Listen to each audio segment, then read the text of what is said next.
Et nous désirons que chacun d'entre vous, vous puissiez vous examiner par rapport à la parole du Seigneur.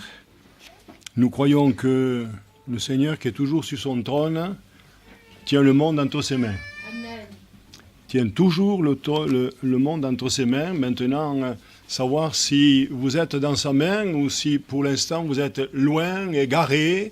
Mais nous voulons vous rapprocher de Jésus et prendre votre main et la mettre dans la main de Jésus.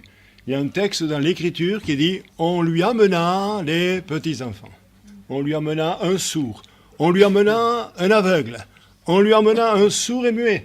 On lui amena. » Alléluia. Et je voudrais, par la prédication du plein évangile, vous amener à Jésus. Écoutez bien tout ce que je vais vous dire. On ne reviendra plus, je ne reviendrai certainement plus là jusqu'à ma mort, parce que j'ai trop de choses à vous dire dans la parole de Dieu. Mais cet après-midi, je vais vous parler sur la mort, bien sûr, qui est la reine des épouvantements, et puis d'autres choses encore, et comment éviter tout cela. Nous allons lire dans le livre de Job, au chapitre 18e.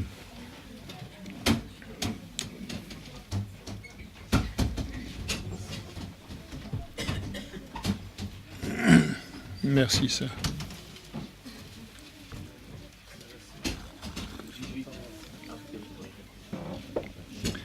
Job, chapitre 18, c'est juste avant le livre des psaumes.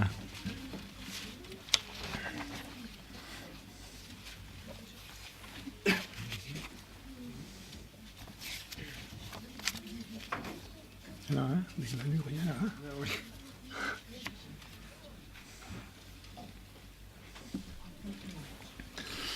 Bildad de Shuach prit la parole et dit « Quand mettrez-vous un terme à ces discours? Ayez de l'intelligence, puis nous parlerons. Pourquoi sommes-nous regardés comme des bêtes? Pourquoi ne sommes-nous à vos yeux que des brutes? Ô toi qui te déchires dans ta fureur, faut-il à cause de toi que la terre devienne déserte? Faut-il que les rochers disparaissent de leur place? La lumière du méchant s'éteindra. Et la flamme qui en jaillit cessera de briller. La lumière s'obscurcira sous sa tente, et sa lampe au-dessus de lui s'éteindra. Ses pas assurés seront à l'étroit. Malgré ses efforts, il tombera, car il met les pieds sur un filet. Il marche dans les mailles. Il est saisi au piège par le talon, et le filet s'empare de lui. Le cordeau est caché dans la terre, et la trappe est sur son sentier. Des terreurs l'assiègent, l'entourent, le poursuivent par derrière. La faim consume ses forces. La misère est à ses côtés. Les parties de sa peau sont l'une après l'autre dévorées. Ses membres sont dévorés par le premier-né de la mort. Il est arraché de sa tente où il se croyait en sécurité, en sûreté. Il se traîne vers le roi des épouvantements. Nul d'Estienne n'habite sa tente. Le soufre est répandu sur sa demeure.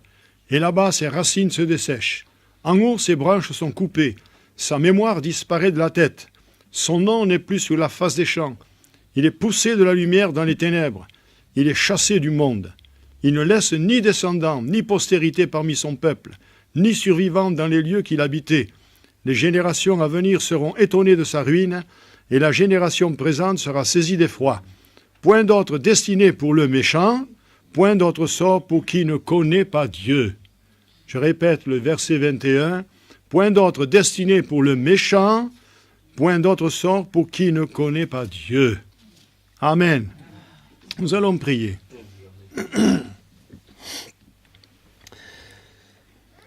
Notre bon Père Céleste, nous te sommes reconnaissants pour les personnes qui nous ont amenés à toi.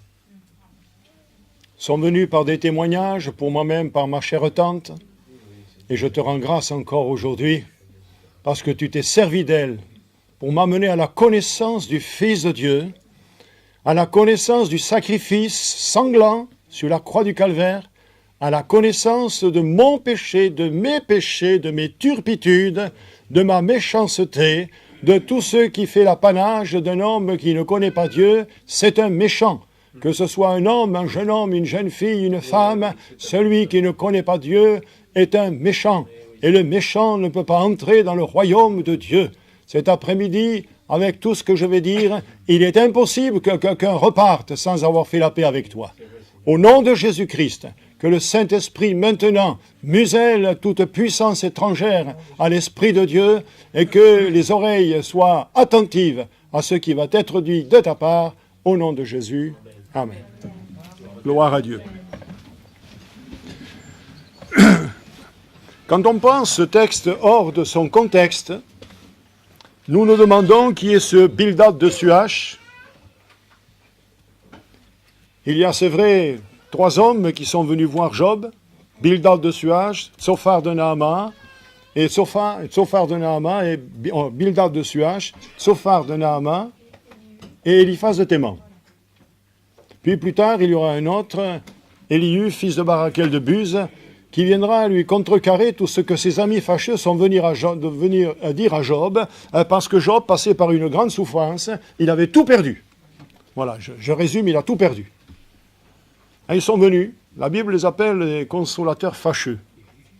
Et ils sont venus là, et ici c'est Bildad de Suach qui parle, mais qui nous montre que lorsqu'on quitte cette terre, eh bien, on affronte la mort, et ce n'est pas le Seigneur Jésus, si on n'est pas chrétien, si on n'a pas donné sa vie, mais c'est le roi des épouvantements.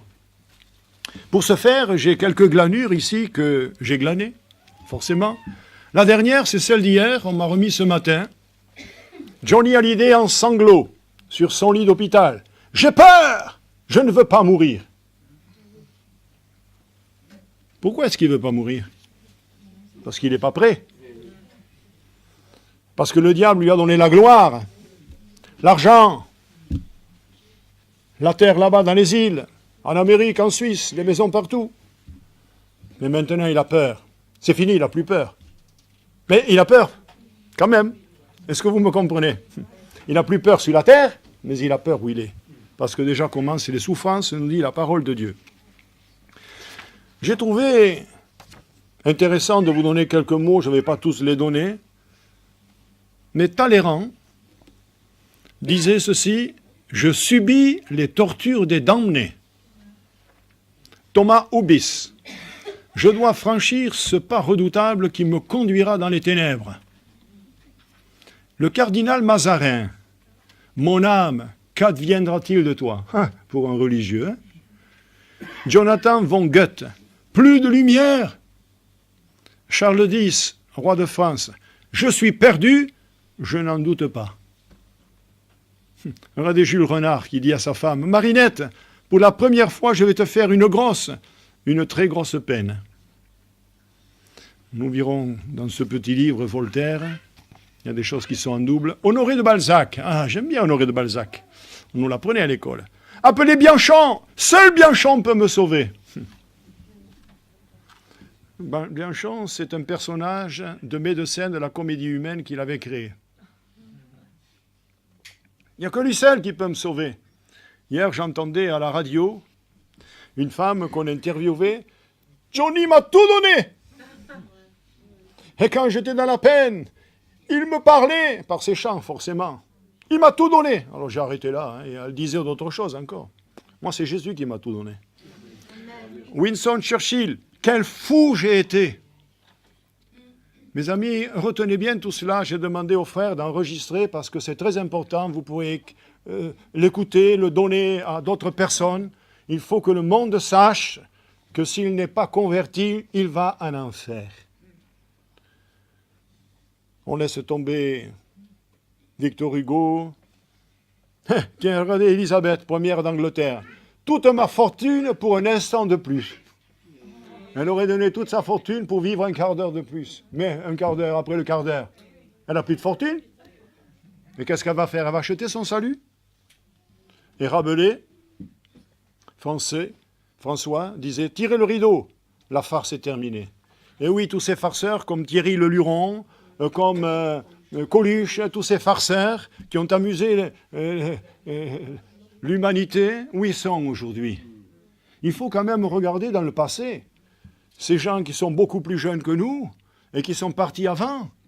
Pourquoi? Parce qu'ils n'appartenaient pas au Seigneur. Et quand la reine des épouvantements arrive avec sa faux et que sa main se pose sur notre épaule, on se retourne et on la reconnaît, c'est la mort. Bon, mes amis, je voudrais vous éviter. Je veux dire, on ne reviendra pas tous les jours sur une prédication comme celle-ci, mais avec ce que je vais vous dire, vous pouvez aller au ciel ce soir si vous partez. J'espère que vous continuerez pour avoir une vie d'église. Ça, c'est vieux, hein? Alors, j'ai laissé tomber le Sir Thomas Scott parce que c'est là-dedans. Et je lis ceci. Son confrère français, Voltaire, connut une fin semblable. Son médecin, le docteur Tronchin, écrivait « Je ne me rappelle pas son agonie sans horreur. La mort fut toujours devant ses yeux, et la rage s'était emparée de son âme. Il est mort dans le désespoir, en proie aux furies. » Ça, une infirmière dit autre chose tout à l'heure, je vous le dirai. Le père d'un membre de l'Église intègre, mais pas converti, les yeux pleins d'horreur. « Ce n'est pas le Christ qui vient me chercher, c'est Satan. » Et il tombe mort sur son oreiller. Des grands hommes et leurs derniers mots. Voltaire, à nouveau. Le célèbre écrivain satirique eut une fin épouvantable. L'infirmière qui se trouvait à son chevet déclara « Pour tout l'or du monde, je ne voudrais pas assister encore une fois à l'agonie d'un incroyant. » Il implorant le pardon en criant toute la nuit. David Hume, qui était athée, cria « Je suis dans les flammes !» et son désespoir semblait terrible. Henri Heine, qui fut un persifleur, fit plus tard pénitence et vers la fin de sa vie écrivait le poème suivant. La vieille lyre s'est rompue sur ce roc qu'on nomme Jésus. La lyre, par le mauvais esprit inspiré, chantait des fêtes damnées. Cette lyre, c'est pour la révolte qu'elle résonnait, pour le doute, la moquerie, la chute qu'elle chantait. Seigneur, Seigneur, pour ces chansons, humblement j'implore ton pardon. Napoléon eut une agonie effroyable, déclara le médecin qui se trouvait près de lui. Il écrivit « L'empereur meurt solitaire et abandonné ». César Borgia, l'homme d'État, dans toutes les circonstances de ma vie, j'ai été prévoyant et j'ai toujours pris toutes les dispositions nécessaires. Et voilà, maintenant, je dois mourir sans y être préparé. Talleyrand, nous l'avons dit tout à l'heure, je subis les tortures des damnés. Charles IX, roi de France, je suis perdu, je n'en doute pas. Mazarin, mon âme, qu'adviendra-t-il de toi? Ubis, le philosophe anglais, je dois franchir ce pas redoutable qui me conduit dans les ténèbres. Je crois qu'on l'a lu, ça, oui. Sir Thomas Scott, l'ancien président de la Chambre haute anglaise. Jusqu'à présent, je ne croyais ni en Dieu, ni au diable. Maintenant, je sens qu'ils existent tous les deux, et le jugement équitable du Tout-Puissant me damnera pour l'éternité. Goethe, de la lumière. Nietzsche mourut dans la démence. Lénine mourut dans un état d'aliénation mentale. Il implorait ses meubles de lui accorder le pardon de ses péchés. Les jeunes révolutionnaires affirmeront certainement avec véhémence que cela est faux. Il faut reconnaître que c'est déplaisant de devoir admettre que l'idole de plusieurs millions d'hommes s'est reniée elle-même de cette façon. Zinoviev, le président de l'internationale communiste, fut fusillé par Staline. Il avait dit « Écoute Israël, le Seigneur notre Dieu est l'unique Dieu. Amen. » Churchill, l'homme au cigare, là. Quel fou j'ai été! Jacques Audat, qui fut le chef de police secrète russe. Il doit y avoir un Dieu. Il me punit de mes péchés. Bouddha, je n'y suis pas arrivé.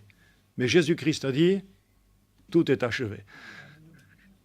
Voltaire, David Hume et d'autres seraient certainement moqués si on leur avait dit de leur vivant que sans Jésus, ils couraient à leur perte. Mais ils ont été malgré tout amenés à constater que la Bible a raison quand elle dit « Il est réservé aux hommes de mourir une seule fois, après quoi vient le jugement » Hébreux 9, 27. Alors là, ils expliquent comment allez-vous mourir, etc. Je vous le dirai tout à l'heure. Un communiste chinois qui avait livré beaucoup de chrétiens à l'exécution vient un jour trouver un pasteur et lui dit « J'ai vu mourir beaucoup de gens, mais les chrétiens meurent autrement. Quel est votre secret ?» Et le secret, nous l'avons dans la parole de Dieu.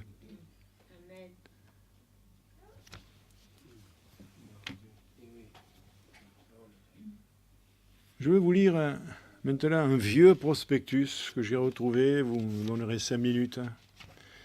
Il s'intitule « Le souvenir le plus impressionnant de ma carrière ». Récit du docteur Nosiman, Mosimman dans une émission de Radio Réveil diffusée par Europe numéro 1. C'est pas aujourd'hui qu'on prêche l'Évangile, Europe numéro 1.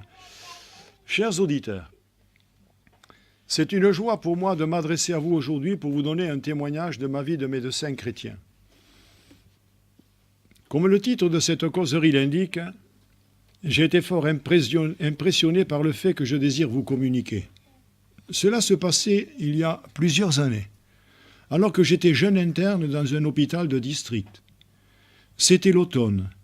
J'étais de garde pour le samedi et le dimanche, et je devais m'occuper d'une centaine de malades et recevoir les nouveaux. L'après-midi du dimanche, un médecin des environs me téléphonait qu'il m'envoyait un jeune homme de 24 ans, chez qui il craignait la paralysie infantile. Je fis préparer un lit à l'isolement et attendis le malade qui arriva peu après.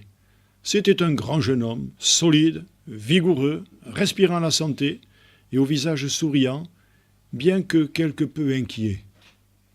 Il se plaignait des maux de tête, d'une grande faiblesse des jambes, au point qu'il ne pouvait plus se tenir debout. Il me raconta qu'il avait donné rendez-vous à sa fiancée la veille pour aller choisir des meubles en ville car ils avaient l'intention de se marier au printemps suivant. Se sentant fatigué, très fatigué, il avait renoncé et s'était rendu chez sa fiancée d'où le médecin, appelé le lendemain, nous l'envoyait. Je l'examinai attentivement et malheureusement le diagnostic primitif semblait se confirmer. Il me fallait encore faire une ponction lombaire pour une analyse. « Docteur, me dit le malade, est-ce vraiment la paralysie infantile? Je désire le savoir. » Je ne peux pas encore vous le dire, mais il me faudra attendre le résultat de l'analyse, lui répondis-je. Je n'ai pas à attendre longtemps.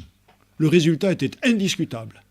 Je ne pouvais me résoudre à l'annoncer à ce malade qui me devenait de plus en plus cher. Et pourtant, il le fallait. J'allais le voir vers 6 heures du soir. Je l'examinai une fois encore et dus constater que le mal progressait. « Docteur, vous avez le résultat maintenant? Qu'en est-il » Le combat s'était livré à moi.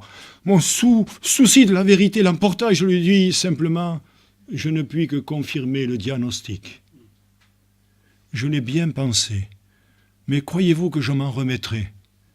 Je l'espère, mais je ne peux pas vous en assurer. Nous ferons tout ce qui est possible. Je savais parfaitement que nos possibilités étaient très limitées.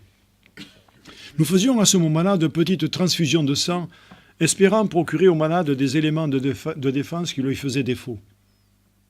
Nous faisions l'impossible pour éviter les infections, mais c'était là à peu près tout. Le lundi matin, l'état s'était aggravé. Le malade respirait avec peine. La paralysie avait atteint le thorax. Mais il était paisible. Ma douleur fut grande, mais je me fis un devoir de parler clairement. « Cher monsieur, lui dis-je, seriez-vous prêt à rencontrer Dieu s'il fallait mourir? »« Pensez-vous que je vais mourir? Dieu seul peut vous guérir. Du point de vue médical, il n'y a plus d'espoir. » C'est le cœur lourd et la gorge serrée que je prononçais ces paroles. « Heureusement que j'ai trouvé Jésus, me dit-il. Je me suis converti le printemps dernier. Ma fiancée qui connaissait déjà Jésus m'a amené à lui. Je l'ai reçu comme sauveur. Je sais qu'il est mort sur la croix à ma place et que mes péchés sont pardonnés. Nous avons passé tous deux, ma fiancée et moi, par les eaux du baptême il y a quelques mois. Si vous saviez combien je suis heureux. Non, je n'ai aucune crainte de paraître devant mon Dieu parce qu'il est mon Père. Peu après, mon chef arriva et nous décidâmes de mettre le malade dans le poumon d'acier. C'est une sorte de grand coffre dans lequel on met tout le corps du malade, dont seule la tête dépasse. Le malade est couché aussi confortablement que possible et un moteur entretient une respiration artificielle continue. Mon cœur se serra à ce moment-là, car je me rendais bien compte qu'il n'en ressortirait pas vivant. Il fut cependant très soulagé à ce moment et me remercia avec affection. Je retournai le voir au début de l'après-midi et retrouvai ce visage serein. « Docteur, je vous remercie de m'avoir dit la vérité. Combien de temps vivrai-je encore? J'aimerais pouvoir régler différentes choses avant de mourir. Je pense que ce ne sera pas pour plus de 2 ou 3 jours. voulez-vous d'abord téléphoner à ma fiancée? J'aimerais qu'elle vienne ce soir et que nous puissions parler ensemble tous les trois. Et puis j'aimerais revoir toute ma famille pour prendre congé de chacun. Il faudrait aussi téléphoner à mon collègue de travail pour lui demander de payer ma pension. J'ai touché mon salaire vendredi, il est dans ma poche de mon veston qui est dans l'armoire. Puis il ajouta, j'ai encore quelque chose à régler. Je sais que Dieu m'a pardonné, mais j'aimerais que ce soit en ordre chez ceux à qui j'ai fait tort. Il y a quelques années, en faisant des emplettes, j'avais volé du chocolat chez l'épicier. Il y en avait peut-être pour 2 francs, mais notez 3 francs, pour ne pas lui faire tort. Je me souviens aussi d'avoir pris un saucisson chez le boucher. Comptez peut-être 2 ou 3 francs. Un de mes frères vint le même après-midi. C'est lui qui donna un peu de sang. Il fut très affecté et affligé en voyant l'état de ce frère. « Jean, lui dit le malade, je vais mourir, mais j'aimerais tellement te voir venir à Jésus. »« Mais tu ne vas pas mourir! On a fait de grands progrès en médecine. Et d'ailleurs, tu n'es pas encore si mal. » Si, je le sais, le docteur me l'a dit. Et je le sens bien, mais je n'ai aucun souci. J'aimerais seulement que tu trouves toi aussi, en Jésus, un parfait sauveur et le pardon de tes péchés. Le frère tourna vers moi un visage plein de reproches. Il ne pouvait pas comprendre qu'un médecin ose dire de telles choses ouvertement à un malade. Plus tard, toutefois, il me dit « Ah, si j'avais une foi comme lui !» Le soir, la fiancée du jeune homme était auprès de lui. Je suis resté un moment avec eux. Nous avons parlé de Jésus, de ses promesses, de son espérance commune, de la gloire du ciel, dans laquelle notre ami allait bientôt entrer. Puis je les ai laissés seuls. Ils avaient certainement encore beaucoup de choses à se confier avant de se séparer définitivement sur la terre. Le malade me dit un peu plus tard, « Si vous saviez combien je me réjouis de voir mon Sauveur.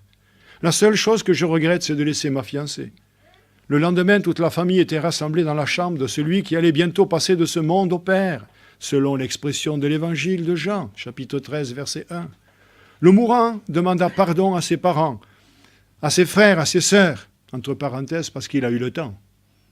Il y a des gens qui n'auront pas le temps de le faire, cela.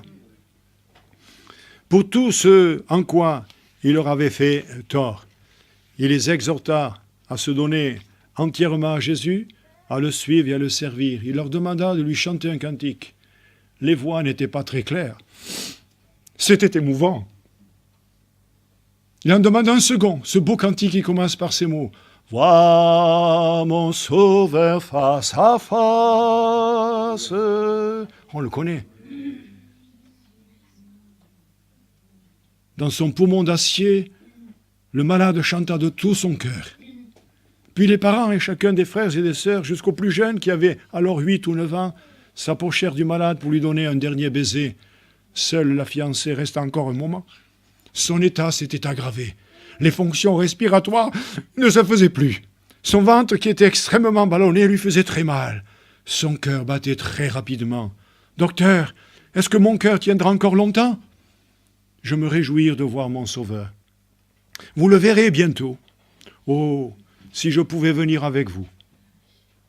Il vivait si près de Jésus que l'on réalisait sa présence. Et de tout mon cœur, j'aurais voulu l'accompagner dans son dernier voyage. Quelques heures après, il était absent du corps et présent avec le Seigneur. Chers auditeurs, c'est le docteur Mosiman qui parle. Cet homme dans le poumon d'acier et avant a pu lui témoigner. Et par son témoignage, ce docteur s'est converti. Chers auditeurs, permettez-moi de vous poser cette question à tous, mais particulièrement à ceux qui sont au printemps de la vie, comme les jeunes ici. Vous réjouissez-vous, comme ce jeune homme, si l'on vous annonçait que vous n'avez plus qu'un ou 2 jours à vivre? Avez-vous la certitude que Jésus-Christ vous accueillera dans l'au-delà? Lisez les évangiles et vous trouverez le chemin qui conduit à Dieu. Ce chemin a un nom, c'est Jésus-Christ. Nous avons commencé la prédication par le texte de Job, qui a été affligé, torturé, écrasé par tout ce qui lui est tombé dessus. Je ne sais pas si vous voyez, mes frères et sœurs, ce qui est arrivé à cet homme. Nous avons parlé dans des cultes de son épreuve, de son renoncement, de ses prières, de son relèvement. Et cet homme est là, il vient entendre cet homme, Bildad de Suach, un de ses amis, et qui lui dit « Point de destinée pour le méchant, car il considère que Job est un méchant. » Alors que Job, c'est un homme intègre. Dieu l'a dit au diable « Tu m'excites à le perdre sans motif. » Job est un homme intègre et droit, craignant Dieu et se détournant du mal. Mais le diable est là, et il veut sa peau, car il dit peau pour peau. Tout ce qu'un homme a, il le donne pour sa vie. Mais à force d'être accablé, Job reprend la parole. Et cette parole, il la donne au chapitre 19, et il dit « Mais, alléluia, je sais que mon Rédempteur est vivant, et qu'il se lèvera sur la terre. Quand ma peau sera détruite, il se lèvera.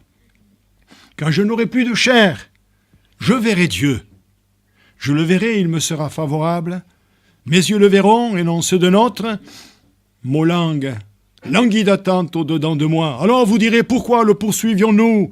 Car la justice de ma cause sera reconnue. Craignez pour vous le glaive. Les châtiments par le glaive sont terribles. Et sachez qu'il y a un jugement. Nous avons cité tout à l'heure d'abondance ce texte d'Hébreux 9, 27. Il est réservé aux hommes de mourir une seule fois. Après quoi vient le jugement. C'est toute une prédication que ce thème, les certitudes de Job. Je vais en quelques minutes vous en donner 6. Cet homme, dans l'état où il est, doit mourir. C'est certain.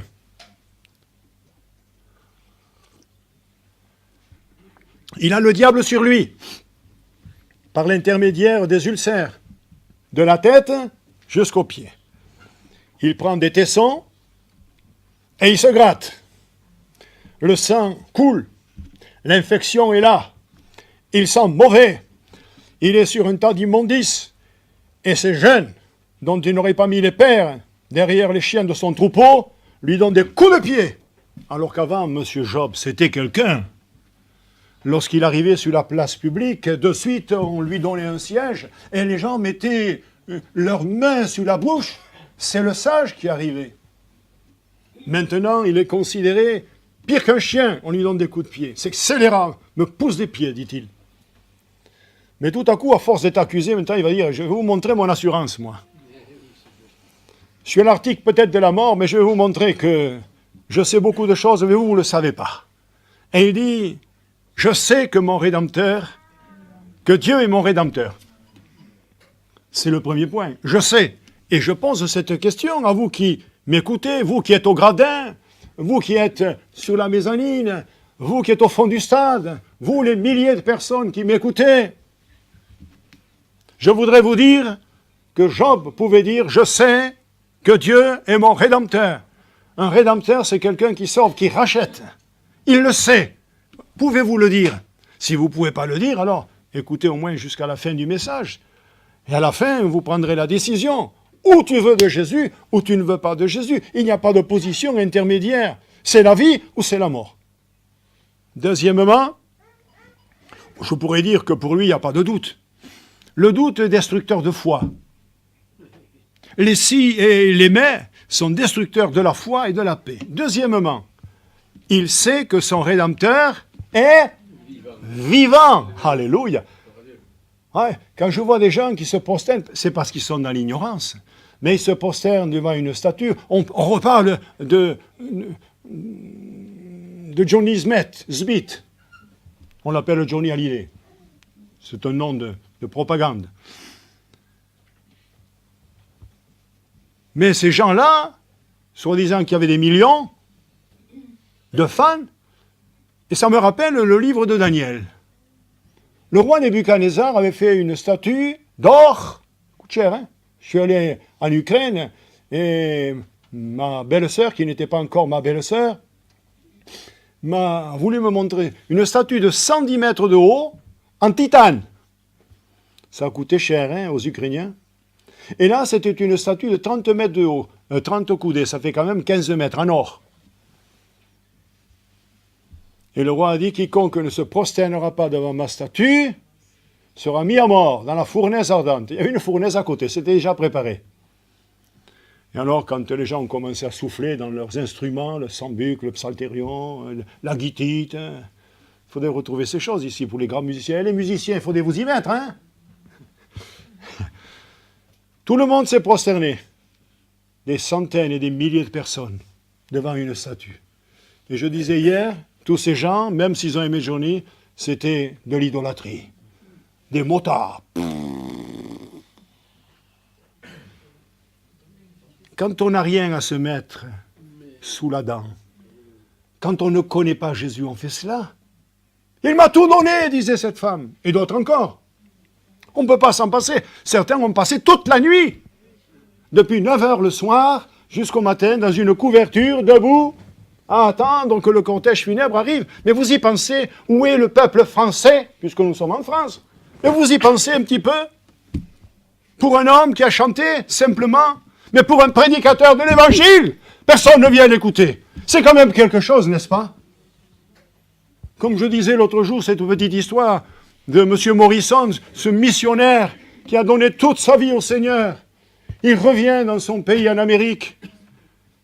Il était avec le célèbre tueur de Lyon. Et la rade de New York était pleine de monde. Des milliers, des milliers, des milliers de personnes pour venir acclamer le célèbre tueur de Lyon. Mais pour lui, le missionnaire, qui avait donné sa vie à Jésus-Christ, personne pour l'accueillir, personne. Et je vous ai dit, pour ceux qui étaient là à l'époque, il y a quelques mois, que tout à coup, il fut pris par une tristesse, en disant, pour un tueur de lion, on vient de partout, et pour un missionnaire, personne pour l'accueillir. Je me rappelle, je vais continuer tout à l'heure, ça me rappelle l'histoire qui était un jour sur le Pentecôte. Un missionnaire était parti en Afrique. Sa femme est morte là-bas. Ses enfants sont morts. Et lui, épuisé, est revenu au pays. Il était bien faible. Plus loin, plus près de la mort que de la vie. Il est allé dans son église. Il s'est mis au fond. Personne ne l'a reconnu. C'était une réunion de prière. Il a tout écouté, sans rien dire. Puis à la fin, il s'est levé. Il est venu sur l'estrade. Il a dit, mes chers frères et mes chères sœurs, je suis votre missionnaire. Ma femme est morte. Mes enfants sont morts. Mais je n'ai pas entendu une seule prière en faveur de votre missionnaire que vous avez envoyé. C'est quand même triste. Et pendant ce temps, M. Morrison, le missionnaire, est sur le bateau, pris d'une tristesse immense. Mais Dieu connaît son serviteur. Alléluia. Et lui donne une vision. Il tombe en extase. Il voit le ciel ouvert, un peu à l'instar d'Étienne, qui dit « Je vois le Fils de l'homme à la droite du Père. » Alléluia. Et des livres sont là. Des livres s'ouvrent. Et des pages sont tournées. Des noms sont cités. Et tout à coup, dans cette vision, une voix dit « Henry Morrison, présent !» Et tout à coup, la joie est venue en lui. Fini le tueur de lion. Fini les gens qui sont dans la rade de New York. Il savait que son nom était inscrit dans le livre de la vie et qu'il pouvait partir à n'importe quelle heure. Il était prêt. Alléluia. Job a dit, je sais que mon Rédempteur est... Non, il sait que Dieu est son Rédempteur, puis que son Rédempteur est vivant, et c'est ça qui est important. Parce que je pense, moi, à monsieur, tout à coup, là, monsieur Jean Richard, vous savez, le cirque. Jean Richard a eu un accident. Il est tombé dans un ruisseau, il y avait de l'eau, et il a failli mourir. Mais quelqu'un est arrivé et l'a sauvé. Je pense que Jean Richard doit être mort maintenant. Je pense qu'il est mort. Où il est, j'en sais rien. Mais le fait, c'est qu'il s'est toujours souvenu de son bienfaiteur et que chaque année, il l'invitait pour un repas et lui faisait un petit cadeau. Il était reconnaissant. Mais ce n'est pas suffisant. Qui va parler de Jésus? À ceux qui sont morts hier? Qui mourront demain? Qui va se lever dans cette église pour parler de Jésus? Oh, Yeshua! Oh Jésus, oh mon Sauveur, que tu es bon et que tu es tendre. Nous avons tellement vu de grâce, tellement vu de bénédictions, de miracles, de guérison et de délivrance. Alléluia. Tu es le même hier, aujourd'hui et éternellement. C'est-à-dire que tu ne changes pas. C'est parce que tu es vivant. Et parce qu'il y avait un homme qui était vivant, a pu sauver, eh bien, Jean Richard. Troisièmement, il sait que la victoire lui appartient. Quelle victoire? La victoire sur la mort. Parce qu'il sait que pour lui, même si Eliphaz de Théman a dit que c'est la reine des épouvantements et point destinée pour le méchant, car il lui dit que Job c'est un méchant, il l'accuse. Pas d'autre sort pour qui ne connaît pas Dieu. Mais lui, il dit la victoire m'appartient. Parce que la victoire appartient à Dieu. Et sur la croix du calvaire, eh bien, il a cloué les dominations, les autorités en triomphant d'elle par la croix du calvaire. Alléluia. Par sa mort, il a détruit les autorités. Il a détruit les dominations. Il est vainqueur. Il est sorti du tombeau. Gloire à Dieu. Ça, c'est Pâques. Merci Seigneur. Et après Pâques, il y a bien d'autres choses encore.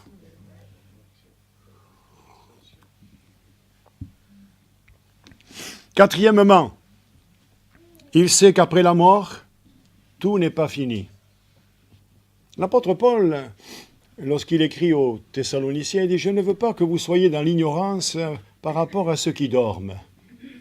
Je ne veux pas que vous soyez dans l'ignorance. » Or, aujourd'hui, nos concitoyens, peut-être nos femmes, nos enfants, nos parents, nos cousins, tonton Cristobal et tantine Aglé, et puis notre génération, ne savent peut-être pas que tu es chrétien. Si tu ne leur parles pas, tu vas les laisser aller en enfer. Donne un petit prospectus. Je crois que j'en ai trouvé un ce matin. Et donnez-leur cela, vous qui êtes accablés, frappés par la maladie. Vous pensez que personne ne s'intéresse à vous, mais Jésus est la solution à votre situation. Le mot de Jésus n'y est pas. Pourquoi? Parce qu'il y a un téléphone. Et celui qui est au bout du téléphone va parler de Jésus. Invoque-moi au jour de la détresse. Vous vous en souviendrez que j'ai été sauvé par ce verset. Vous vous en souviendrez? Il faut que je le lise parce que je ne m'en rappelle pas. Invoque-moi au jour de la détresse. Oui, je regarde par-dessus, par-dessous en même temps. Invoque-moi au jour de la détresse. Je te délivrerai, tu me glorifieras. Je n'ai pas fait 50 prières. Elle n'était pas très longue, mais je l'ai dit 50 fois. Bon, c'était une longue prière. De temps en temps, je reprenais mon souffle, je disais. Et le Seigneur, lui, il a ouvert ses oreilles. Je vous parlerai un jour des oreilles de Dieu, des yeux de Dieu, de la bouche de Dieu, des mains de Dieu, des pieds de Dieu. Ça vous intéresse? Ah! Et je vous parlerai aussi des vôtres. Alléluia. Il sait qu'après la mort, tout n'est pas fini.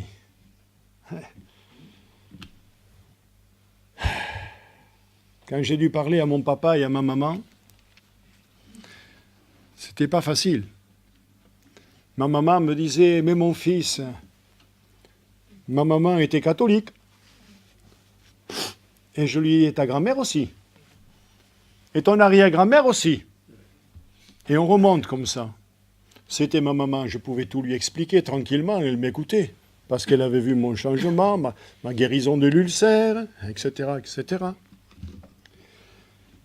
Et je lui ai dit, au IIIe siècle, il s'est passé quelque chose. Je lui ai expliqué que du temps de Constantin, eh bien, l'Église n'appartenait plus au Seigneur, elle appartenait à l'État. Et on a commencé à ajouter à la Bible. On a commencé à enlever à la Bible. Et je lui ai dit, aujourd'hui, les gens ne savent pas, ils sont nés dans une religion sans savoir. Mais quand vous regardez l'épître de Jean, on en a parlé ce matin, on a parlé dans la semaine, nous voyons une dizaine de fois, si ce n'est pas 20, je ne sais plus le nombre, je l'ai souligné dans ma Bible, nous savons. L'auteur sacré qui est Jean, il dit, nous savons. Tiens, au hasard, je vais vous trouver. Là, c'est vraiment au hasard, parce que je ne vous cite pas un texte. Voilà, Pierre, hein, c'est après Pierre, hein, c'est ça? Voilà. 14 fois, nous savons. Bien, je l'ai noté. Nous savons que quiconque est né de Dieu ne pêche point, mais celui qui est né de Dieu se garde lui-même et le malin ne le touche pas. Nous savons que nous sommes de Dieu et que le monde entier est sous la puissance du malin. Nous savons que lorsque cela sera manifesté, nous serons semblables à lui. Nous savons que nous sommes passés de la mort à la vie parce que nous aimons les frères. Et j'arrête, je ne vais pas vous lire toute la Bible. 14 fois. Nous savons, c'est une certitude. Et vous, en sortant de ce local, vous pourrez dire, je sais que mon Rédempteur est vivant, je sais en qui j'ai cru, je sais que je suis un pécheur. D'ailleurs, je vais vous le lire tout à l'heure. Il n'y a plus grand-chose, il y a juste quelques vocables, je les ai réservés pour la fin, parce que ce sont des belles certitudes. Et à la fin de la réunion, il faut que vous ayez une certitude. Cinquièmement, il sait qu'il verra Dieu. Ces quelques personnes dont je citais disent, c'est pas Dieu qui vient me chercher, c'est le diable. C'est terrible. Elle tombe en mort sur l'oreiller. C'est terrible. Et nous avons la parole de la réconciliation. Nous avons le pouvoir de faire passer les gens des ténèbres à l'admirable lumière, de la puissance de Dieu à la puissance de Satan, à la puissance de Dieu. C'est extraordinaire. Vous allez me dire, mais ne sont pas des prédicateurs. Si! Que l'onction de Dieu, mon frère, que l'onction de Dieu, ma sœur. Tu n'es pas appelé à avoir un ministère don, comme celui qui vous parle cet après-midi, mais tu peux dire tout de même que Jésus est ton sauveur. Tu peux dire que Jésus, tu l'as rencontré. Faire passer les gens de Satan à Dieu, des ténèbres à la lumière, de la mort à la vie. Mais c'est extraordinaire. Et c'est une perle à la couronne. La reine d'Angleterre a une couronne. Et nous en avons une plus belle. Nous avons la couronne incorruptible de la gloire, la couronne de la vie. Il y a 3 couronnes. Je n'ai déjà parlé, forcément, au bout de 32 ans, on a dit des choses ici sur les couronnes. Hein. C'est la même. La couronne de la vie, la couronne incorruptible. Gloire au Seigneur. Il sait qu'il verra Dieu. Oui, dans ta magnificence, je te verrai, divin roi. Oh, toujours dans ta présence, je serai semblable à toi. C'est pas beau ça? Chantez cela. Mais tous les chrétiens le chantent, ce cantique. Mais est-ce qu'ils sont vraiment ancrés sur l'olivier franc? Est-ce qu'ils ont été greffés? Est-ce qu'ils ont été hantés? Ah, peut-être que dans la maison de certains, le diable vient hanter, mais ce n'est pas la même chose. Hanter, c'est greffer. Est-ce que vous êtes tous greffés ici? Si vous étiez tous greffés, je prêcherais notre message. Mais vous n'êtes pas sauvés. Et je m'emploie à m'égosiller pour vous faire passer de la mort à la vie. Et puis il dit, je sais que je verrai Dieu et non ceux d'un autre. C'est sûr, le salut est personnel. Le salut est personnel. Je ne peux pas répondre pour mes filles, pour mes fils, même si j'en ai beaucoup. je ne peux pas répondre. C'est chacun, c'est personnel, le salut est personnel. Alors, lui, il dit, mes yeux le verront, mais non ceux d'un autre, c'est-à-dire que chacun, eh bien, a la responsabilité de dire oui ou de dire... Je pense à mon voisin, par hasard. Il habitait à 3 encablures de la maison, c'est-à-dire 30 mètres. Et puis mon père me raconte toujours cette histoire. La veille du mariage, il a envoyé une lettre par un porteur quelconque, là, mariage rompu. La veille du mariage. Pas terminé. Ça a donné un choc à la fiancée, vous ne croyez pas? La veille, il a réfléchi, peut-être il s'était engagé à la légère. Mariage rompu. Ouf, quel choc. Et quand vous vous trouverez à la porte du ciel, lisez le chapitre 25 de Matthieu et vous y verrez des vierges, c'est-à-dire des jeunes filles qui sont invitées aux noces. 5 étaient sages et 5 étaient folles. Les sages sont rentrés parce qu'elles avaient pris de l'huile. C'est quoi l'huile dans la Bible? C'est le symbole du Saint-Esprit. Or, le Saint-Esprit ne vient sur quelqu'un que lorsqu'il s'est converti. Convertis-toi, ce soir tu peux parler en langue. Convertis-toi, le Saint-Esprit va descendre sur toi. Ton cœur va exploser. Alléluia. Tu n'en mourras pas, mais ton cœur va devenir comme ça. Comme les Provençaux, ils disent, j'ai un cœur comme ça. Alléluia. Et moi, j'ai un cœur comme ça pour vous cet après-midi. Gloire à Dieu. Mais je garde quand même celui qui est dans la poitrine. Hein? Alléluia. Alors, il faut une certitude. Lui, il sait qu'il verra Dieu. Et puis, il sait que Dieu lui sera favorable. Donc, pour en revenir aux vierges folles et aux vierges sages, certaines sont rentrées dans la maison des noces, dans le festin, et d'autres sont restées dehors. Si tu ne reçois pas le Saint-Esprit, tu es perdu. Le Saint-Esprit vient à la conversion. Tu ne le verras pas, mais tu vas le ressentir en toi-même. Il est en toi. Nous sommes une habitation de Dieu à l'Esprit. Alléluia.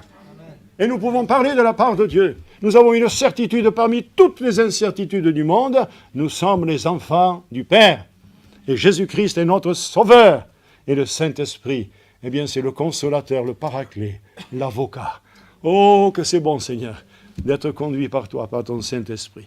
Il sait que Dieu lui sera favorable. Alors, pourquoi ? Parce que nous comptons sur Jésus qui a payé la dette à la croix. C'est quoi la dette, pasteur ? La dette, c'est ton péché. La Bible dit qu'il n'y a pas un juste, pas même un seul. Tous ont péché, sont privés de la gloire de Dieu. Si le salaire du péché, c'est la mort, il y a aussi cette phrase extraordinaire, le don gratuit de Dieu, c'est la vie éternelle. On reçoit la vie éternelle aujourd'hui, pas demain, aujourd'hui. C'est un jour extraordinaire aujourd'hui. Vous y pensez que si vous passez de la mort à la vie aujourd'hui, c'est un grand miracle, et que le ciel va se réjouir, parce que la Bible me dit qu'il y a plus de joie au ciel pour un pécheur qui se repent, plutôt que pour 99 justes qui n'ont pas besoin de repentance. Et puis, nous comptons sur Jésus, qui a payé cette dette. Et sixièmement, la sixième certitude de Job, il sait qu'il y a un jugement. Et il veut que tous le sachent, parce qu'il le dit ici, sachez qu'il y a un jugement. Il veut que tout le monde le sache. Et des générations, et des dizaines, et des centaines d'années, depuis que la Bible a été ouverte, ce texte a été prêché aux nations, et des milliers et des millions de personnes ont entendu cela, et ils savent qu'il y a un jugement. Voilà pourquoi il nous faut parler, dire aux gens, vous allez en enfer si vous ne vous repentez pas. Connaissez Jésus, il ne faut pas y aller brutalement. Vous allez en enfer pour tout terminer. Non, montrez-leur d'abord l'amour de Jésus.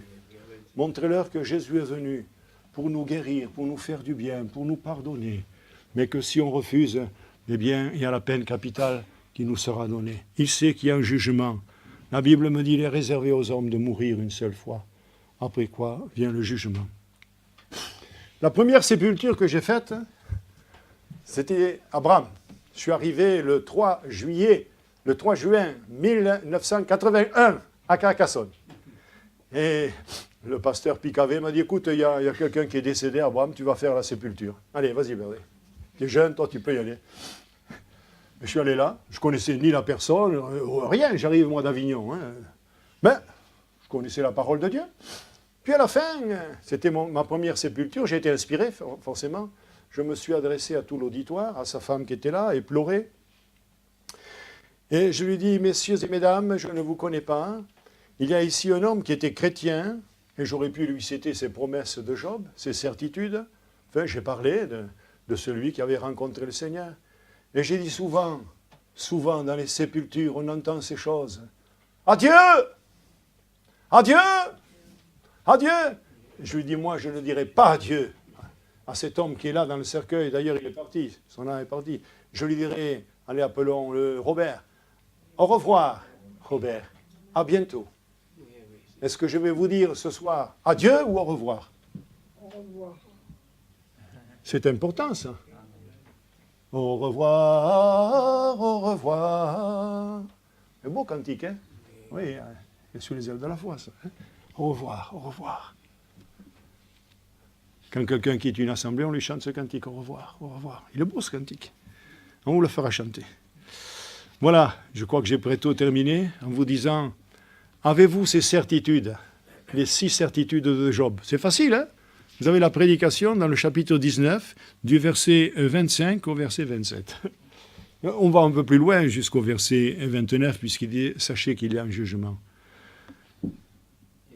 La Bible me dit « Tout ce qui est né de Dieu triomphe du monde, et la victoire qui triomphe du monde, c'est notre foi. » Alors, si vous acceptez Jésus, il n'y a donc plus maintenant aucune condamnation. Il me semble que c'est dans les Romains, au chapitre 8, verset 1er.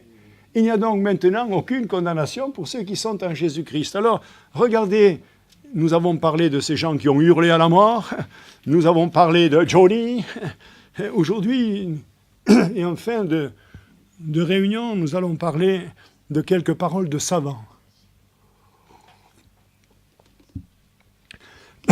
Ce prédicateur qui ne sait pas garder sa voix. James Simpson qui découvrit le chloroforme. Vous le saviez, vous, ça? Comment? Mais alors, vous n'avez pas fait des études? Moi, je suis en train de le lire, je le sais.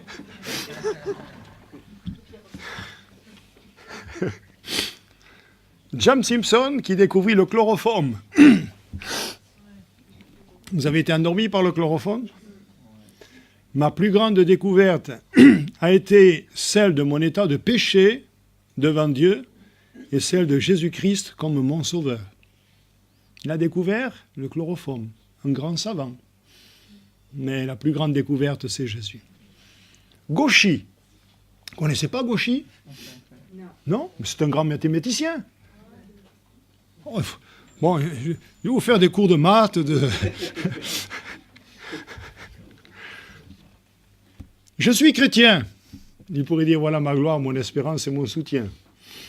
C'est-à-dire que je crois à la divinité de Jésus-Christ comme tous les grands astronomes, les physiciens, les géomètres des siècles passés. Mes convictions sont le résultat non des préjugés de naissance, mais d'un examen approfondi. C'est pour ça qu'il faut lire la Bible.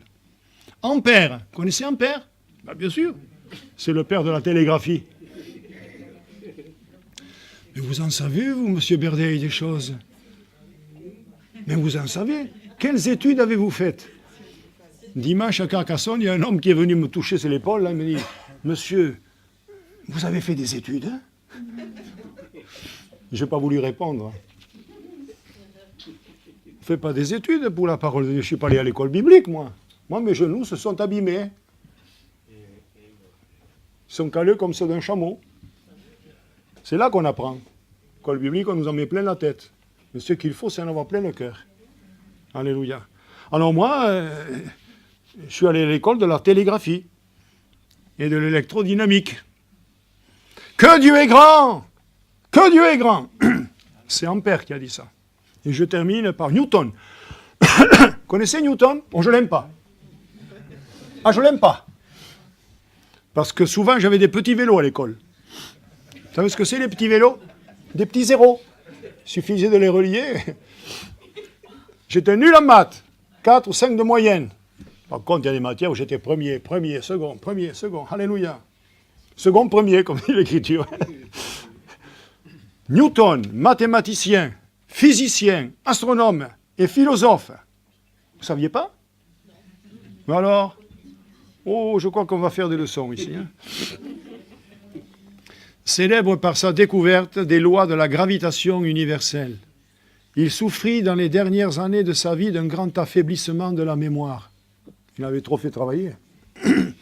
Il supporta cette épreuve avec patience et dit un jour « Puissais-je conserver au moins le souvenir de 2 choses, que je suis un très grand pécheur et que Jésus-Christ est un grand sauveur. » Les amis, je pense qu'il n'est plus nécessaire de continuer cet après-midi. Vous en savez assez pour aller au ciel. Quelles seront vos dernières paroles si vous pouvez les prononcer? Le voisin du dessus était un homme qui aimait les jeux. Quand nous sortions, des fois à 11h du soir, il rentrait de faire la belote et la rebelote et la tribelote. Et puis un soir, son épouse est venue, dit « Monsieur Berdet, venez voir mon mari, là, on dirait dans le midi, il débarotte. » Il ne savait plus, il était inconsistant dans ses paroles, incohérent plutôt. Merci. Et alors je m'approche du lit, qu'est-ce que je pouvais faire? C'était un incrédule, un vrai incrédule. C'était très gentil avec nous, ils ont été très gentils pendant 16 ans, ils ne nous ont pas augmenté le loyer. Très gentils, mais incrédule. Et alors il était là, je le regardais, je n'ai même pas prié pour lui, je n'ai pas prié. On ne m'a pas dit de prier d'ailleurs. Mais le docteur était là, il arrivait. J'ai eu le temps de le regarder, vous savez ce qu'il faisait? Il disait « As de pique, as de trèfle, dame de carreau, dame de cœur, 9 de carreau, 8 de trèfle, as de pique. » C'est de l'abondance du cœur que la bouche parle. Il était toujours à la belote, du matin au soir. Et bien sûr, dans son incohérence, voilà ce qui revenait. Comme disait M. Riggenbach, dans les années 70 et quelques, quand je suis revenu de Djibouti, en 71, nous avons fait une mission sous chapiteau à Belfort, on avait invité le pasteur Riggenbach, et il nous racontait l'histoire, bien un peu de ce qui était en enfer. On dit, il y a des gens qui feront ça pendant toute une éternité. Vous avez compris? Oui, c'est les buveurs. Il y en a qui feront ça, c'est le jeu de cartes, etc. Il nous mimait. Il était bon pour cela. Voilà comment allez-vous passer l'éternité, soit sur le Saint Jésus, soit avec les sages, soit avec les prophètes, avec Moïse, Abraham, l'apôtre Paul, etc., soit dans les flammes. Dans le chapitre 16 de Luc, un homme dit « Je souffre cruellement dans ces flammes. Père Abraham, dis à Lazare de tremper le doigt dans l'eau et qu'il vienne rafraîchir ma langue. Ah, c'est fini. De là où nous sommes et de là où tu es, tu peux pas, on ne peut pas. Vous ne pouvez pas venir vers nous et nous, on ne peut pas aller vers vous. » C'est terrible, hein? Père Abraham, j'ai 5 frères. Il faut les avertir. Trop tard. Il veut devenir missionnaire, lui est en enfer. Trop tard. Mes frères et sœurs, je vous ai parlé avec mon cœur. Je vous ai parlé avec la parole de Dieu. Et la Bible me dit, n'endurcissez pas votre cœur. Si vous entendez sa voix, n'endurcissez pas votre cœur. Mais tout ce que j'ai pu vous dire doit vous pousser à la réflexion. Et si je meurs ce soir, j'ai une prédication qui s'intitule « Si vous n'aviez plus qu'un quart d'heure à vivre ». Alors, comme je suis gentil, je me dis quand même un quart d'heure, c'est vite fait, c'est juste l'introduction. On va mettre 1 heure.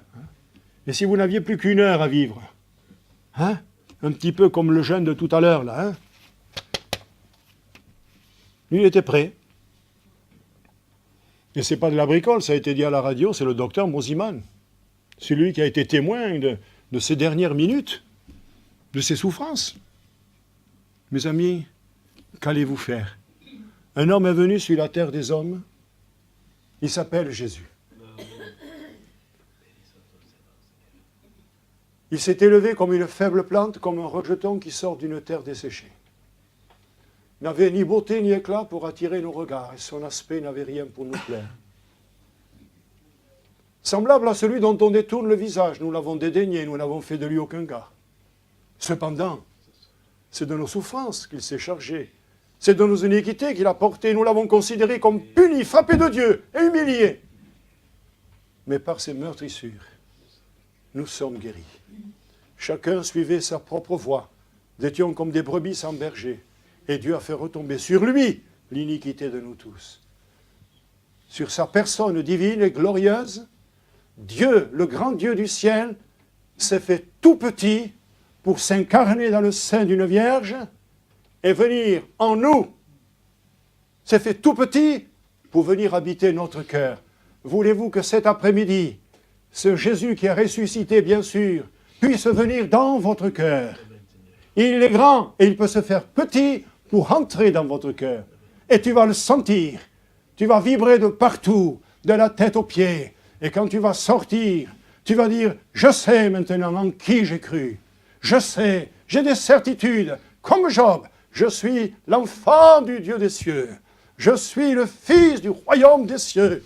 Rien ne te troublera. Si tu marches avec lui, tu auras l'assurance d'un jeune lion. Croyez en lui, mais repentez-vous. De grâce, repentez-vous. Car s'il n'y a pas de repentance, il ne peut pas y avoir de pardon. Et après la croix dont tu vas te charger, il y aura la couronne. Et le Seigneur te dira, viens et bon serviteur, viens bonne et tendre servante, entre dans la joie de ton maître. Tu as été fidèle à un peu de choses, je te confierai beaucoup. Alléluia, j'arrête ici. Et nous participons alors aux noces de l'agneau. Et comme j'aime le bon vieux, le bon vin, je boirai avec les patriarches des vins vieux clarifiés, comme dit le prophète Ésaïe. Que le Seigneur soit béni. Nous terminons par cette petite parole de joie. Mais l'essentiel, c'est que nous puissions dire en sortant, je sais. Y a-t-il quelqu'un cet après-midi? C'est vrai que l'auditoire est à peu près toujours le même, mais il fallait quand même enfoncer le clou pour que vous puissiez dire maintenant, je sais clairement ce qu'il me reste à faire. Amen. Père Saint, Père Juste, quelle parole, Seigneur, quelle parole. Quelle parole! Je ne veux pas retenir celle d'Éliphaz de Théman, mais il a dit une vérité. Où ira le méchant quand il va mourir? Et Job va répliquer, je sais que mon Rédempteur est vivant. On a beau l'accabler de 1000 mots, il savait où il allait. Il savait que son Rédempteur était le sien et qu'il était vivant. Il savait beaucoup de choses, nous l'avons décortiqué rapidement. Seigneur, merci pour les certitudes de cet homme et ces 6 points. Je me les ai fait miens. Que ces 6 points, ceux qui m'ont écouté le fassent eux-mêmes pour eux, qu'ils les gardent pour eux, qu'ils se les approprient. Amen. Et qu'ainsi ils puissent avancer en disant maintenant je sais. Et ils pourront le dire à la famille, et ils pourront le dire aux voisins, ils pourront le dire à ceux qui travaillent avec. Seigneur, c'est grandiose de savoir que la parole de Dieu est immuable. On ne peut pas enlever un seul iota à cette parole. Elle est divine, elle est inspirée, elle est la lumière du monde et elle donne de l'intelligence aux simples. À toi toute la gloire et toute la louange au nom de Jésus. Amen.